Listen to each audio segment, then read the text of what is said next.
જય માતાજી, જય મોડ બાપુ. આજે પપૈયા પાકી ગયા, ખાટા થયા, ખાટા બહુ નથી પાક્યા. આંબલીમાં કાતરાય પણ બહુ પાક્યા છે. કેવડી મોટી આંબલી, કેવા કાતરા પાક્યા છે ખબર છે?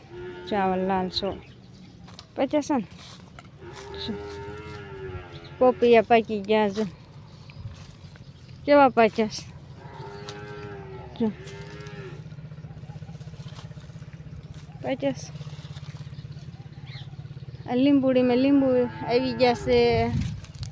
આ લીંબુડીમાં લીંબુ આવી ગયા છે. આ બદામમાં બદામ પાકી છે, ઝીણી ઝીણી બહુ આવી છે.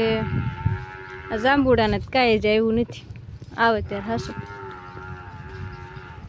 કોઈને પપૈયા, કાતરા, લીંબુ, બદામ ભાવતી હોય તો લાઈક, સબસ્ક્રાઈબ, કમેન્ટ કરી નાખજો. ઉકલે નહીં કાં ખાવા હોય તો લઈ જાયજો.